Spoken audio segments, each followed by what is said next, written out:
Hi friends, education for all channel में आपका हार्दिक स्वागत है। हम कर रहे थे अध्याय 8 और आज इसका आगे करेंगे। हम शुरू करते हैं आज की क्लास। यूकैरियोटिक कोशिकाएं, ससीम केंद्र की कोशिकाएं। अब ससीम केंद्र की कोशिका का क्या मतलब होता है? ऐसी कोशिका जिनके अंदर केंद्र होता है, जिसकी सीमा होती है आवरण। ससीम मतलब सीमा, केंद्र के चारों ओर, सीमा मतलब आवरण, केंद्र के चारों ओर आवरण हो, वैसी कोशिकाएं यूकैरियोटिक कोशिकाएं। देखते हैं। सभी आधे जीव पादप प्राणी व कवक में यूकैरियोटिक कोशिकाएं होती हैं। यूकैरियोटिक कोशिकाएं किन किन में होती है? पादप प्राणी व कवक में। यूकैरियोटिक कोशिकाओं में झिल्लीदार अंगकों की उपस्थिति के कारण कोशिका द्रव विस्तृत कक्षयुक्त प्रतीत होता है। मतलब इसके अंदर क्या होगा? दूसरे झिल्लीदार अंग होंगे। कौन कौन से कोशिकांग होंगे? वो कौन कौन से होंगे? जैसे सूत्रकणिकाएं, लयनकाएं, तारकाएं। तो इसके कारण इसका जो कोशिका द्रव है वो विस्तृत और कक्षयुक्त होगा। यूकैरियोटिक कोशिकाओं में झिल्ली में केंद्रक आवरण युक्त व्यवस्थित केंद्रक मिलता है। इसी के कारण इसे क्या बोला जाता है? ससीम केंद्र की कोशिकाएं। क्या है? इसके केंद्र के चारों ओर झिल्ली का आवरण मिलता है और सुविकसित होता है। आगे देखते हैं। इसके अतिरिक्त यूकैरियोटिक कोशिकाओं में विभिन्न प्रकार के जटिल गतिकीय व कोशिकीय कंकाल जैसी संरचना मिलती है। इनमें आनुवांशिक पदार्थ गुणसूत्रों के रूप में भी व्यवस्थित रहते हैं। आगे, सभी यूकैरियोटिक कोशिकाएं एक जैसी नहीं होती।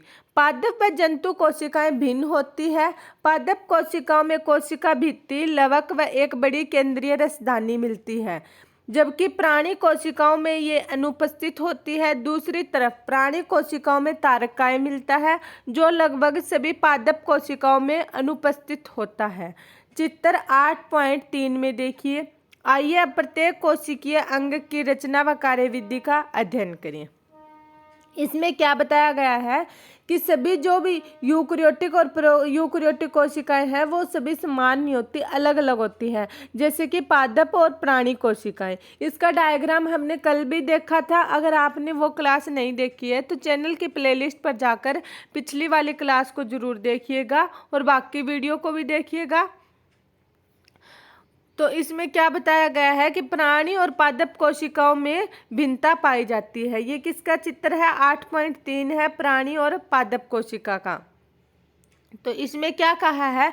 ये पादप कोशिका है तो इसमें क्या होगी? एक तो कोशिका भित्ति प्रेजेंट होती है जो प्राणी कोशिका में नहीं पाई जाती। क्या? कोशिका भित्ति। और दूसरी ये रसधानी, ये बड़े आकार की होती है जो केवल पादप कोशिकाओं में बड़े आकार की पाई जाती है। प्राणी कोशिका में या तो ये अब्सेंट होगी या फिर बहुत ही छोटी होगी। इनका आकार बहुत ही छोटा होगा, इतना बड़ा नहीं होगा ये सिर्फ। और एक हरित लवक, क्या? हरित लवक, जिसे क्लोरोप्लास्ट भी कहते हैं, और इसके ये प्रकाश संश्लेषण में पौधों की हेल्प करते हैं। ये सिर्फ पादप कोशिकाओं में पाई जाती हैं। क्या क्या? कोशिका भित्ति, रसधानी और हरित लवक पादप कोशिका के विशिष्ट लक्षण हैं। और प्राणी कोशिका में ऐसा क्या पाया जाता है जो पादप कोशिका में नहीं पाया जाता? प्राणी कोशिका में तारककाय। क्या? तारककाय जो केवल है ये प्राणी कोशिका में प्रेजेंट होता है, पादप कोशिकाओं में नहीं पाया जाता। और ये डायग्राम किसका है? पादप और प्राणी कोशिकाओं का। आप अपनी बुक में इनको आराम से देखिएगा और बार बार इनको रफ कॉपी में ड्रॉ करके देखिएगा। अगर आप 11th के स्टूडेंट हैं तो डायग्राम को बनाना सीखिए और एग्ज़ाम में आप कलरफुल जो 10 रुपए के मोम कलर आते हैं या फिर पेंसिल कलर आते हैं उनसे बना के आना, आपके अच्छे मार्क्स मिलेंगे। डायग्राम को देख के ही एग्जामिनर आपकी थ्योरी को नहीं पढ़ेगा और डायग्राम से आपको अच्छे मार्क्स देगा। आगे देखते हैं। कोशिका झिल्ली।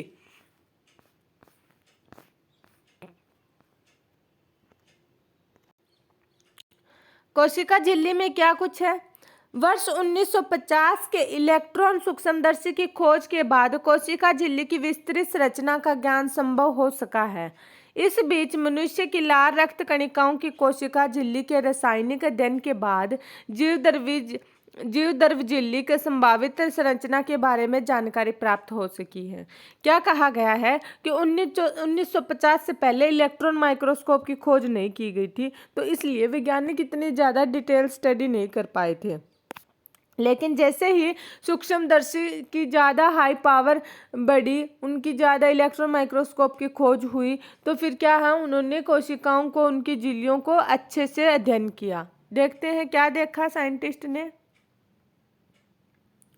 अध्ययनों के बाद इस बात की पुष्टि हुई कि कोशिका झिल्ली लिपिड की बनी होती है।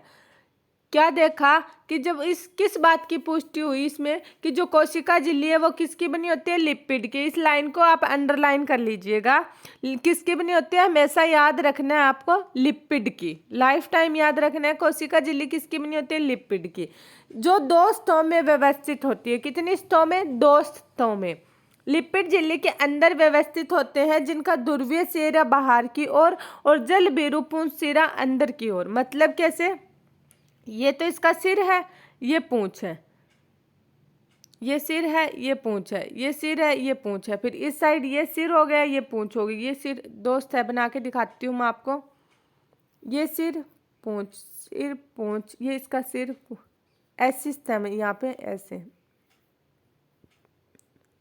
तो इनका ध्रुवीय सिरा कहाँ पर होगा, बाहर की ओर। ये क्या होगा, सिरा।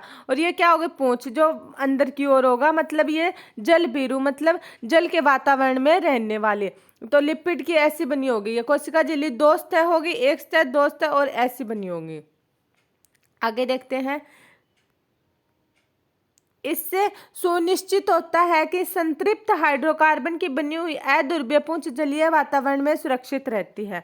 और ये पूंछ किससे बनी होती है, संतृप्त हाइड्रोकार्बन की। आपको समझ में आ गया होगा, ये सिरा है, ये पूंछ है। ये पूंछ किसकी बनी होगी, संतृप्त हाइड्रोकार्बन की, जो जलीय वातावरण में सुरक्षित रहती है।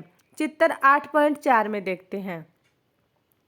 और कोशिका झिल्ली में पाए जाने वाले लिपिड घटक फॉस्फोग्लाइसरेट के बने होते हैं। इस लाइन को आप हाईलाइट कर लीजिएगा। और ये लिपिड के घटक किससे बने होते हैं, फॉस्फोग्लिसराइड के। किसके, फॉस्फोग्लिसराइड के। मेरे साथ एक बार इन नामों को रिपीट कीजिएगा, आपके ब्रेन में छवि बन जाएगी, फॉस्फोग्लिसराइड के। अब हम एक बार डायग्राम देख लेते हैं इसका। जीवद्रव की तरल क्रीमीर नमूना, ये है, इसकी 2 स्तों में बनी होती है। ये क्या है, सीरा, ये पूंछ, ये सीरा। तो ऊपर वाली सतह और नीचे वाली सतह, ये बीच में इसकी क्या है, ये जल है। तो जल में ये क्या, पूंछ सुरक्षित रहती है। ये संतृप्त हाइड्रोकार्बन की बनी होती है। किसकी बनी होती है, संतृप्त हाइड्रोकार्बन की। और ये लिपिड है, ये किसके घटक होते हैं, फॉस्फोग्लाइसराइड के। किसके, फॉस्फोग्लाइसराइड के। और इनके अंदर क्या दसे हुए हैं, इंटीग्रल प्रोटीन। मतलब इनके अंदर क्या दसे हुए हैं, लिपिड के अंदर इंटीग्रल प्रोटीन। और कहीं कहीं पर इनमें कोलेस्ट्रॉल भी पाए जाते हैं। आगे पढ़ते हैं।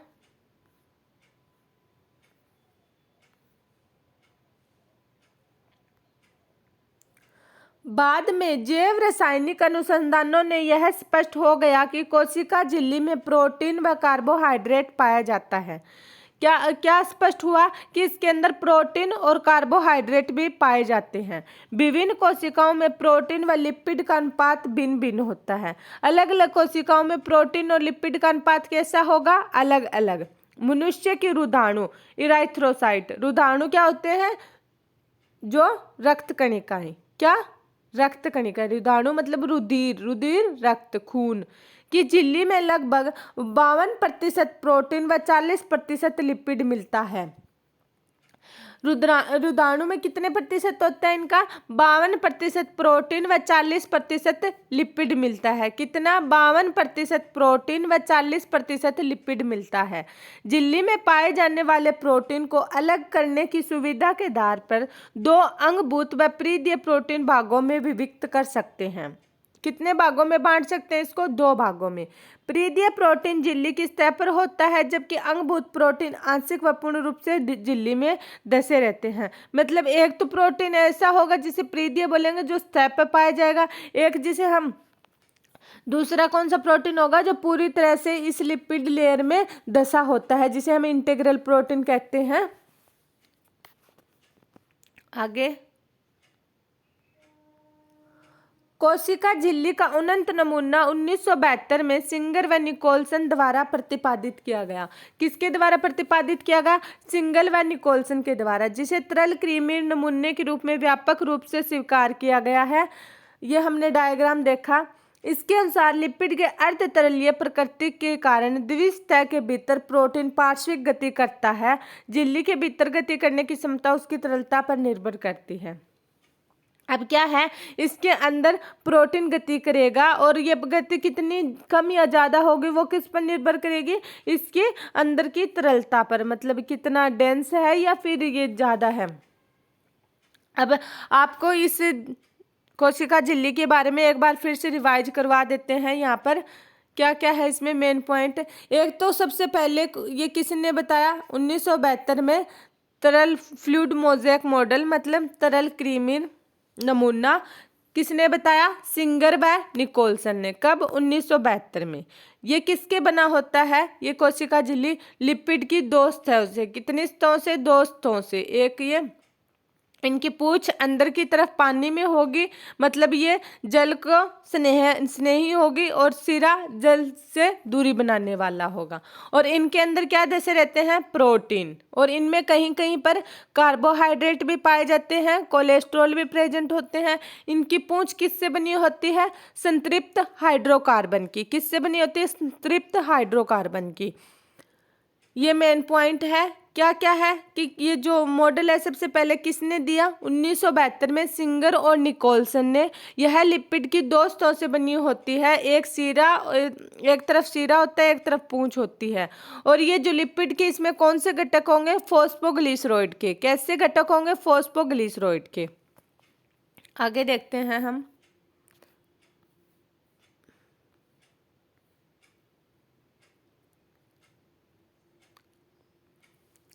झिल्ली की तरलीय प्रकृति इसके कार्य जैसे कोशिका वृद्धि, अंतरकोशिकीय संयोजन का निर्माण, संत्रवण, अंतरकोशिक कोशिका विभाजन इत्यादि की दृष्टि में महत्वपूर्ण है। झिल्ली की तरलीय प्रकृति क्या है? क्या कार्य करती है? कोशिका वृद्धि में, अंतरकोशिकीय संयोजन का निर्माण, संत्रवण, अंतरकोशिक कोशिका विभाजन इत्यादि की दृष्टि से महत्वपूर्ण है। जीवद्रव झिल्ली का सर्वाधिक महत्वपूर्ण कार्य यह है कि इससे अणुओं का परिवहन होता है। क्या होता है? अणुओं का परिवहन, मतलब इससे अणु आ जा सकते हैं। इस झिल्ली इसके दोनों तरफ मिलने वाले अणु एक चयनित पारगम्य है, मतलब ये चयनित, ये लाइन आप स्टार लगा लीजिएगा। ये कोशिका झिल्ली ये कैसी है? चयनित पारगम्य, मतलब ये चयन सिलेक्टिव चीजों को या कुछ अणुओं को आने जाने देती है, इसमें सभी चीजें आ जा नहीं सकती। चयनित पारगम्य है, मतलब जो इसको पसंद आएगा उसी को अपने अंदर आने जाने देगी, बाकी को रिजेक्ट कर देती है।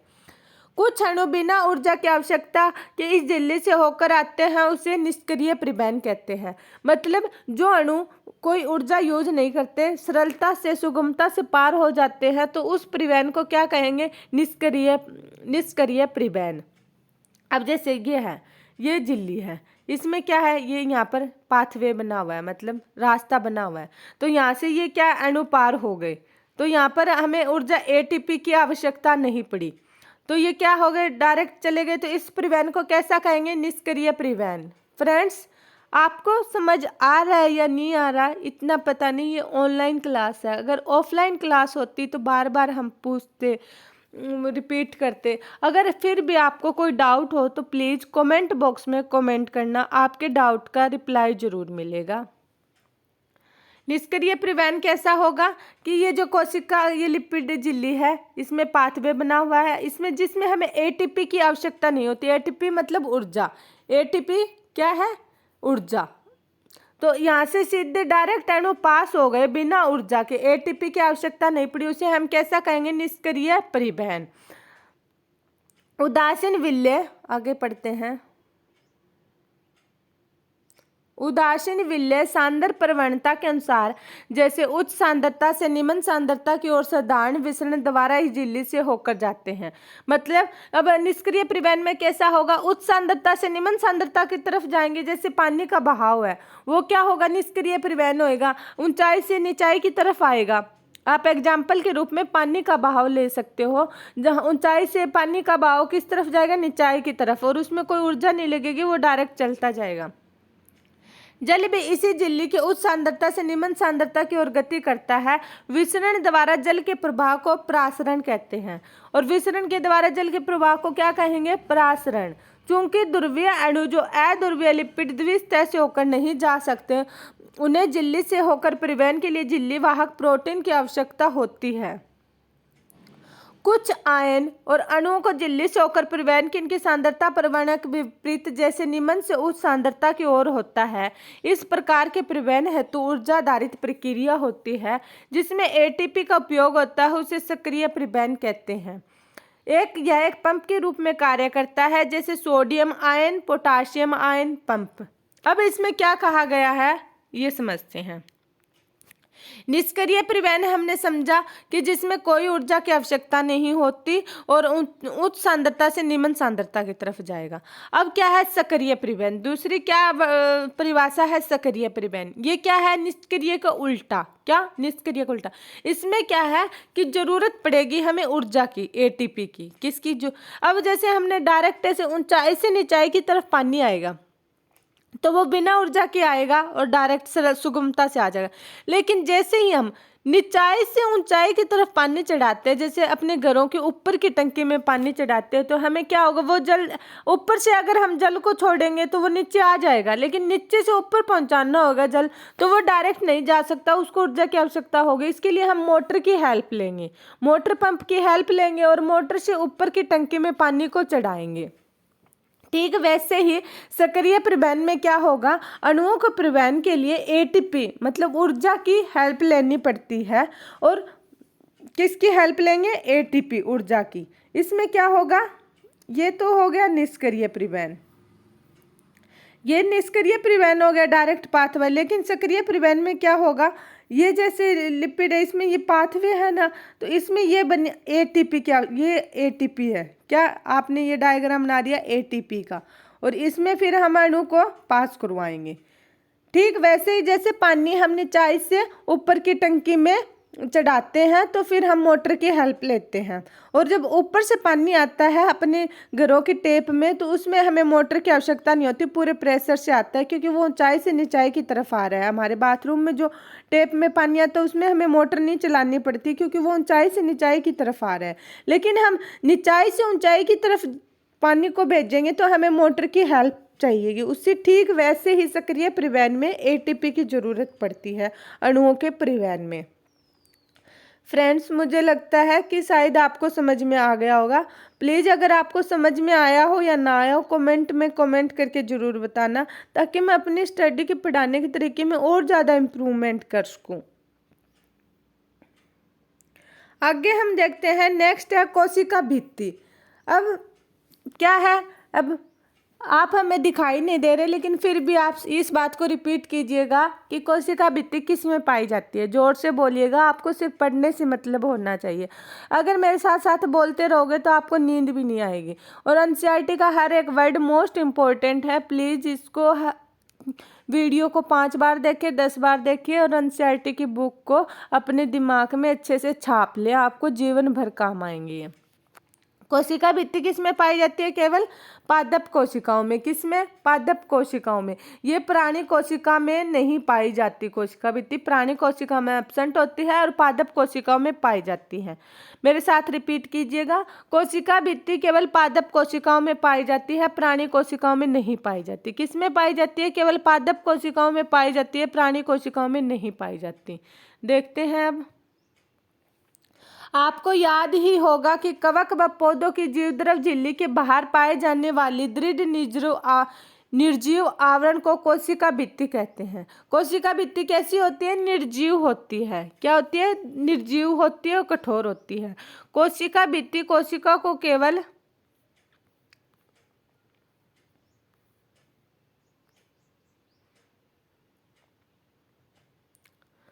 यांत्रिक हानियों और संक्रमण से ही रक्षा नहीं करता, बल्कि यह कोशिकाओं के बीच आपसी संपर्क बनाए रखने तथा अवांछनीय वृद्धि अणुओं के अवरोध प्रदान करता है। क्या कहा गया है इसमें कि जो कोशिका भित्ति है वो केवल कोशिकाओं की यांत्रिक हानियों मतलब बाहरी आघातों से चोटों से रक्षा नहीं करता और संक्रमण मतलब जैसे कि पैथोजन माइक्रो ऑर्गेनिज्म से ये हेल्प नहीं करता, बल्कि यह कोशिकाओं के आपसी संपर्क बनाए रखने में भी हेल्प करता है और अवांछनीय वृद्धि मतलब बड़े अवांछनीय जो हमें जरूरत नहीं होती वो उन बड़े अणुओं को आने से भी रोकता है। शैवाल की कोशिका भित्ति सेल्यूलोस, ग्लैक्टन्स, मेनास व खनिज जैसे कैल्शियम कार्बोनेट की बनी होती है। इस लाइन को आप अंडरलाइन कर लीजिएगा, हाईलाइट लगा लीजिएगा। शैवाल के वैसे पादपों में क्या पाया जाता है? सेल्यूलोस। ये मैंने हर पिछले वीडियो में जितनी बार पढ़ाया कि आप जो पेज पढ़ रहे हो उसमें क्या होता है? सेल्यूलोस, क्योंकि ये पेड़ पौधों से बना हुआ है और उस पेड़ों की कोशिकाओं में क्या पाया जाता है? सेल्यूलोस। शैवाल की कोशिका भित्ति सेल्यूलोस, ग्लैक्टेंस, मेनास व खनिज जैसे कैल्शियम कार्बोनेट की बनी होती है। रिपीट कीजिएगा एक बार मेरे साथ फिर से। शैवाल की कोशिका भित्ति सेल्यूलोस, ग्लैक्टेंस, मेनास व खनिज जैसे कैल्शियम कार्बोनेट की बनी होती है। आगे देखते हैं। जबकि दूसरे पौधों में यह सेल्यूलोस, हेमीसेल्यूलोस, पैक्टिन व प्रोटीन की बनी होती है।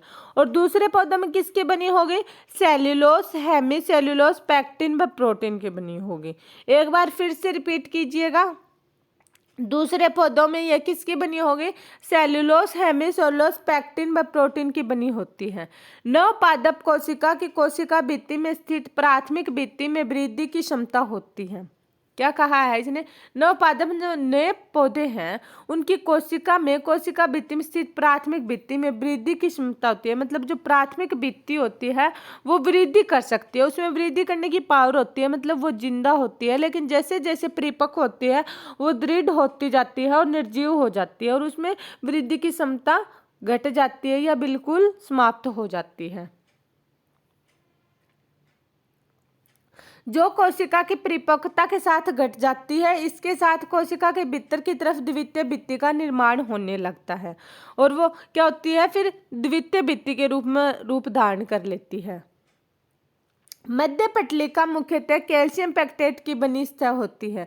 इस लाइन को आप स्टार लगा लीजिएगा, अंडरलाइन कर लीजिएगा, इंपॉर्टेंट है ये। मध्य पटलिका किसकी बनी होती है? कैल्शियम पैक्टेट की। किसकी बनी होती है? कैल्शियम पैक्टेट की। मध्य पटलिका मुख्यतः कैल्शियम पैक्टेट की बनी होती है जो आसपास की विभिन्न कोशिकाओं को आपस में चिपकाए व पकड़े रखती है। क्या करती है? आसपास की विभिन्न कोशिकाओं को आपस में चिपकाए और पकड़े रहती है। कोशिका भित्ति मध्य पटलिका में जीवद्रव तंतु प्लाज्मा डेस्मेटा आड़े तिरछे रूप में स्थित होते हैं। अब ये एक नया नाम आया है, इसको समझिएगा। प्लाज्मा डेस्मेटा जीवद्रव तंतु, जिसे क्या बोलते हैं? प्लाज्मा डेस्मेटा। आप जो भी इंग्लिश में भी नाम हो उनको भी ध्यान से याद करिएगा, क्योंकि कई बार जीवद्रव तंतु नहीं दिया होगा, हिंदी में ही डायरेक्ट प्लाज्मा डेस्मेटा दे रखा होगा। अब क्या है ये? क्या होता है? ये कोशिकाएं हैं अलग अलग।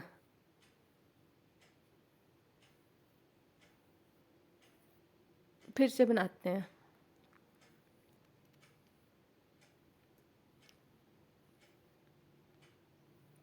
ये क्या है? कोशिकाएं, एक कोशिकाओं का समूह है। तो प्लाज्मा डेस्मेटा क्या होते हैं? इनमें ऐसे इनको जोड़ने का काम करते हैं। ये ऐसे होते हैं जो आपस में सभी कोशिकाओं को जोड़े रखते हैं, एक दूसरी कोशिकाओं से लिंक बनाए रखते हैं। ये क्या होंगे? प्लाज्मा डेस्मेटा। ये बीच में ये प्लाज्मा डेस्मेटा क्या होते हैं? आड़े तिरछे रूप में होते हैं और आपस में कोशिका द्रव को जोड़ते हैं, मतलब एक कोशिका को दूसरी कोशिका के साथ लिंक बनाए रखते हैं। क्या रखते हैं? लिंक बनाए रखते हैं। ये क्या होंगे? प्लाज्मा डेस्मेटा। मुझे लगता है कि आपको प्लाज्मा डेस्मेटा समझ में आ गया होगा। अगर फिर भी ना आया हो तो कमेंट बॉक्स में कमेंट जरूर करना। अंतःझिल्लिका तंत्र, आगे देखते हैं हम अंतःझिल्लिका तंत्र। झिल्लीदार अंग कार्य व संरचना के आधार पर एक दूसरे से काफी अलग होते हैं। क्या? जो झिल्लीदार अंग कौन कौन से होंगे, जैसे सूत्रकणिका हो गई, तारकाय हो गया, गोल्जी बॉडी होगी, अंतरपरद्रवी झिल्लिका होगी, उन्हें क्या कहेंगे, झिल्लीदार अंग, मतलब कोशिका अंग, कोशिका के अंग।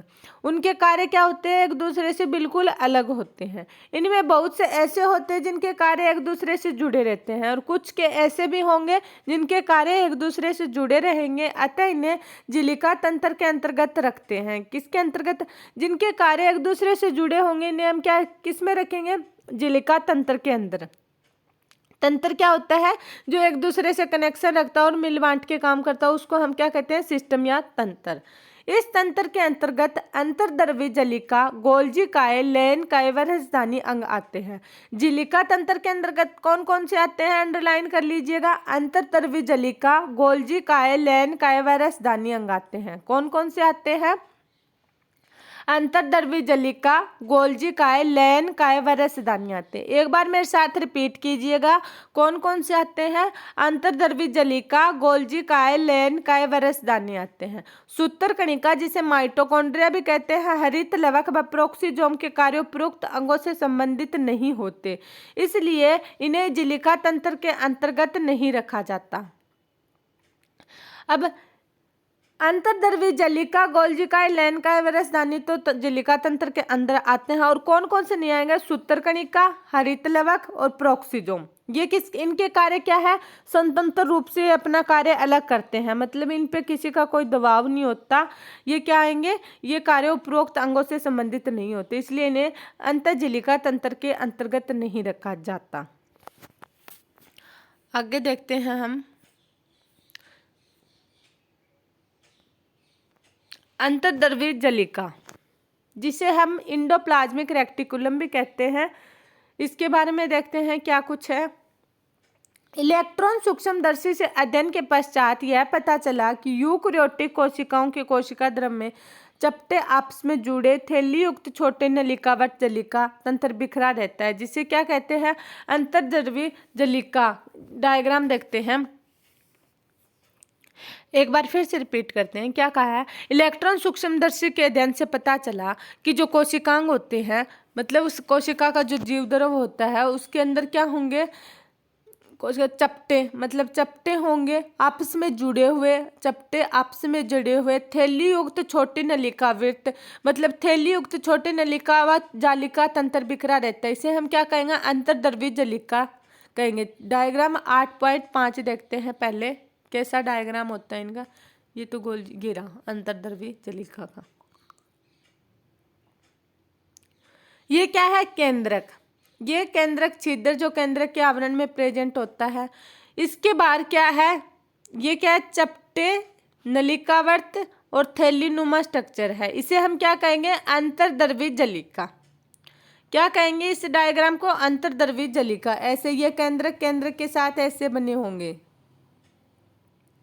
इसे हम क्या कहेंगे, अंतर्द्रवी झिल्लिका। इसमें क्या है, ये भी दो प्रकार की है, आगे कौन कौन सी, एक तो जिनके ऊपर राइबोसोम प्रेजेंट होता है उन्हें हम खुरदरी अंतर्द्रवी झिल्लिका कहेंगे। एक जिसमें राइबोसोम एब्सेंट है, मतलब यहाँ पर राइबोसोम प्रेजेंट नहीं है, उसे हम क्या कहेंगे, चिकनी अंतर्द्रवी झिल्लिका। अंतर्द्रवी झिल्लिका कितने प्रकार की हो गई, दो प्रकार की, एक तो जिसे खुरदरी अंतर्द्रवी झिल्लिका, दूसरी चिकनी अंतर्द्रवी झिल्लिका। खुरदरी में क्या होता है, राइबोसोम प्रेजेंट होते हैं, राइबोसोम के दाने प्रेजेंट होंगे तो उसकी सतह कैसी हो जाएगी, खुरदरी। और चिकनी सतह कैसी होती है, बिल्कुल चिकनी होगी, स्पाट होगी, उस पर राइबोसोम के दाने प्रेजेंट नहीं होंगे। ये यहाँ पर राइबोसोम के दाने दिखा रखे हैं। अब इसके बारे में देखते हैं क्या कार्य है इसका।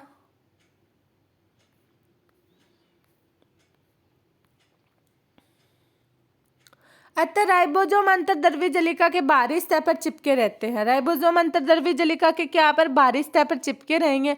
जिस अंतर्द्रवी झिल्लिका की सतह पर राइबोसोम मिलते हैं उसे खुरदरी अंतर्द्रवी झिल्लिका कहते हैं। और राइबोसोम की अनुपस्थिति पर अंतर्द्रवी झिल्लिका कैसी हो जाती है, चिकनी हो जाती है।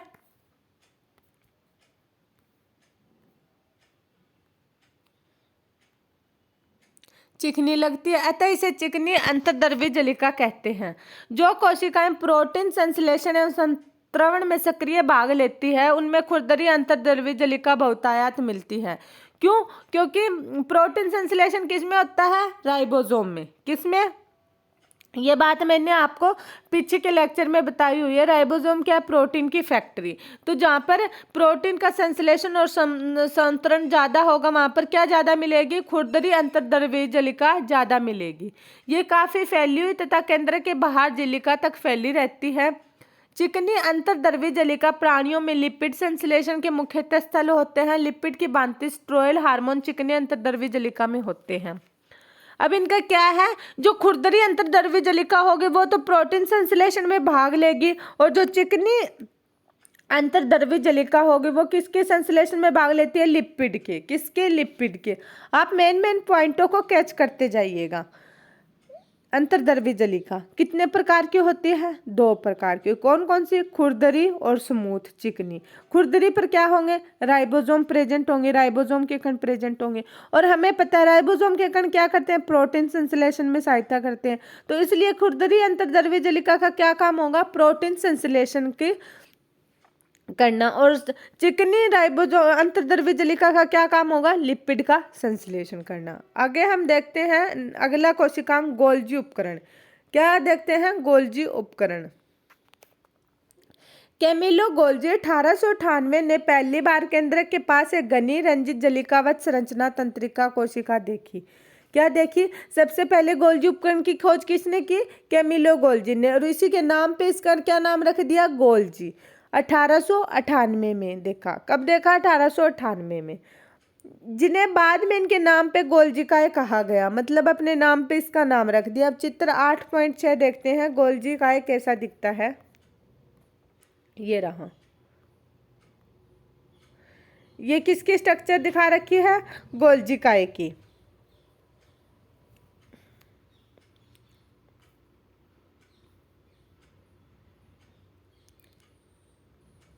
यह बहुत सारी चपटी डिस्क आकार की थैली या कुंड से मिलकर बनी होती है, जिसका व्यास 0.5 माइक्रोमीटर से 1 माइक्रोमीटर होता है। क्या होता है? चपटी डिस्क से मिलकर बनी होती है, जिनका व्यास कितना होगा? 0.5 माइक्रोमीटर से 1 माइक्रोमीटर तक होगा। ये एक दूसरे के समानांतर ढेर के रूप में मिलते हैं, जिन्हें जालिकाएं कहते हैं। गोल्जिकाए में कुंडों की संख्या अलग अलग होती है। गोल्जी कुंड केंद्र के पास सकेंद्रित व्यवस्थित होते हैं, जिनमें निर्माणकारी सतह व परिपक्व सतह होती है। अंगक शीर्ष व ट्रांस सतह पूर्णतः अलग होते हैं, लेकिन आपस में जुड़े रहते हैं। क्या है कि इसका ऐसी स्ट्रक्चर होगी, एक तरफ का हिस्सा हम क्या कहेंगे? शीर्ष कहेंगे, और दूसरी तरफ का हिस्सा क्या कहेंगे? ट्रांस कहेंगे। ये शीर्ष हो गया तो ये क्या होगा? ट्रांस, जो बिल्कुल अलग अलग होंगे और आपस में ये ऐसे जुड़े होते हैं।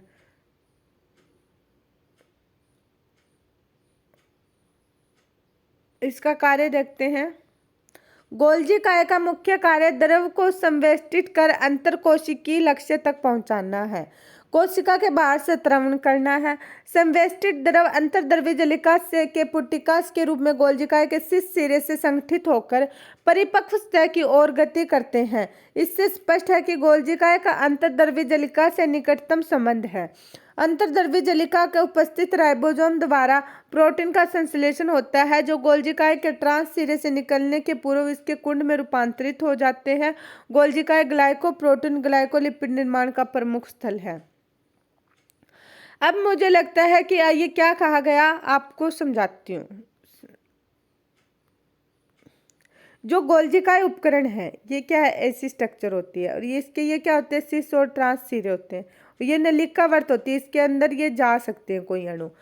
तो ये क्या है? स्वतंत्र रूप से कार्य नहीं करता गोल्जिकाए उपकरण। मेरी बात को ध्यान से सुनिएगा, शायद आपको समझ में आ जाए।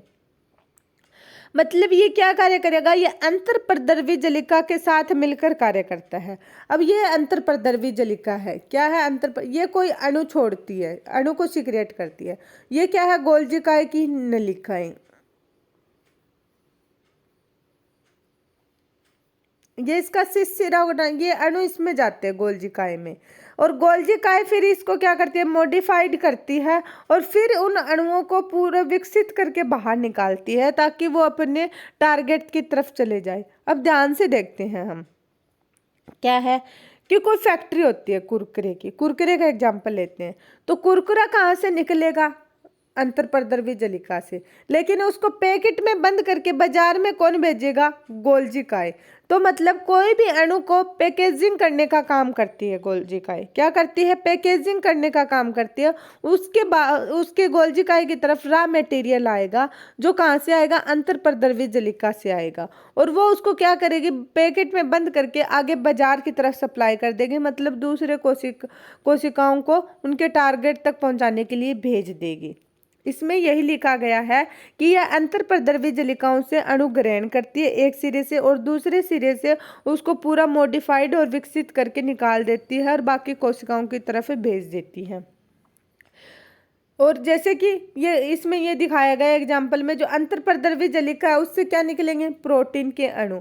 तो उससे ये क्या कर देगी? विकसित करके ग्लाइकोप्रोटीन और ग्लाइकोलिपिड का निर्माण करके और उनको विकसित करके भेज देगी। या फिर हम ऐसे कह सकते हैं कि जो अंतर्प्रद्रवी जलिका है, लाइजोजोम आपने सुना होगा, ये हमारी आंखों के आंसू वगैरह में पाए जाते हैं और इनका मतलब अंदर एंजाइम होते हैं हाइड्रोक्लोरिक, जो कि बैक्टीरिया माइक्रो ऑर्गेनिज्म को मार देते हैं, जीवाणुओं को। तो ये क्या है?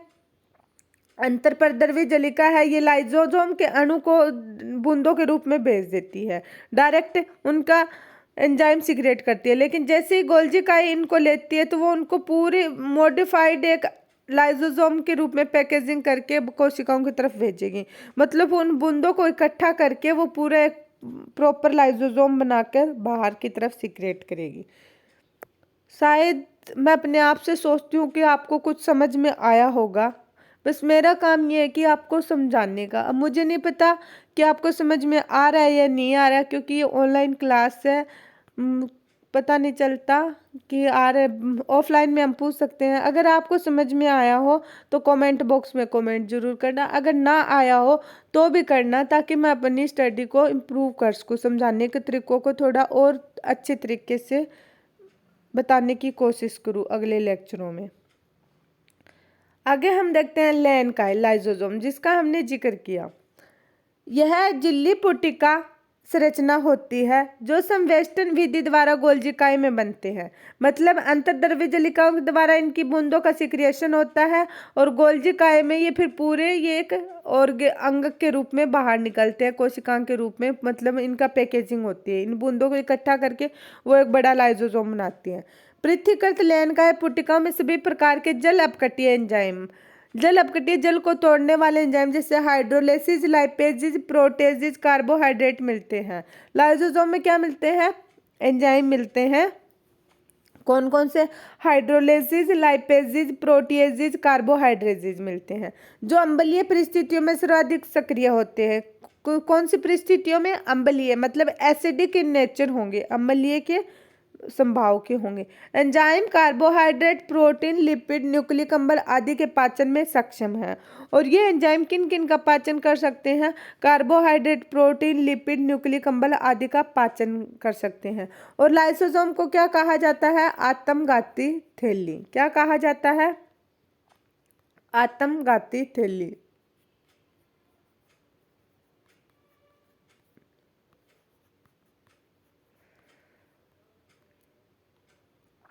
अगैत्य रसदानी वैक्यूल, ये किस में पाई जाती है? पादप कोशिकाओं में। रसदानी किस में पाई जाती है? पादप कोशिकाओं में। जंतु कोशिकाओं में या तो ये एब्सेंट हो गए या फिर इनका साइज बहुत ही छोटा होगा। कोशिका भित्ति, रसदानी, हरित लवक, ये मेनली रूप से पादप कोशिकाओं के लक्षण हैं। देखते हैं रसदानी को। कोशिका द्रव में झिल्ली द्वारा घिरी जगह को रसदानी कहते हैं। जैसे कि ये पादप कोशिका, इसमें ये बहुत बड़े आकार की होगी, उसे हम क्या कहेंगे? और ये झिल्ली द्वारा घिरी रहती है, इसे हम क्या कहते हैं? रसदानी। इसमें पानी, रस, उत्सर्जित पदार्थ व अन्य उत्पाद जो कोशिका के लिए उपयोगी नहीं है सभी इसमें मिलते हैं। इसमें क्या क्या मिलेगा? पानी, रस, उत्सर्जित पदार्थ, मतलब सभी चीजों को अपने अंदर इकट्ठा करे रखती है जो कोशिका के लिए उपयोगी नहीं है। रसदानी एकल झिल्ली से आवृत होती है जिसे टोनोप्लास्ट कहते हैं। ये पादप कोशिकाओं में यह कोशिका 90% स्थान घेरता है। अब मैं आपको समझाती हूँ। ये क्या है? एक पादप कोशिका, तो इसके अंदर 90% स्थान किसका होगा? रसदानी का। किसका? रसदानी का। इसके चारों ओर एक आवरण होता है जिसे क्या कहते हैं? टोनोप्लास्ट। इंपॉर्टेंट नाम है, इसको रट लीजिएगा आप, टोनोप्लास्ट। डायरेक्ट आ जाता है। टोनोप्लास्ट क्या है? रसदानी का आवरण। और ये 90% तक का स्थान घेरे रखता है। और इसके अंदर क्या होता है? रस, पानी, उत्सर्जित पदार्थ जो पादप कोशिका के लिए महत्वपूर्ण नहीं है। आगे देखते हैं। पौधों में बहुत से आयन व दूसरे पदार्थ सांद्रता प्रवणता के विपरीत टोनोप्लास्ट से होकर रसदानी में अभिगमित होते हैं। इस कारण इनकी सांद्रता रसदानी में कोशिका द्रव की अपेक्षा काफी अधिक होती है। मतलब रसदानी से कोशिका के जो द्रव है उसमें अणुओं का आदान प्रदान होता है और रसदानी की जो सांद्रता है वह कोशिका द्रव की सांद्रता से काफी अधिक होती है।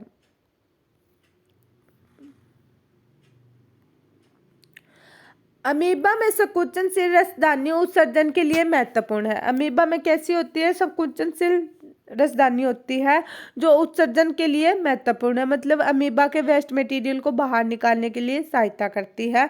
बहुत सारी कोशिकाएं जैसे आधे जीव में खाद्य रसदानी का निर्माण खाद्य पदार्थों को निगलने के लिए होता है और कुछ जीवों में खाद्य रसदानी पाई जाती है जो किसका निर्माण करती है? खाद्य पदार्थों को निगलने में सहायता करती है। वो कैसी होती है खाद्य रसदानियां? जैसे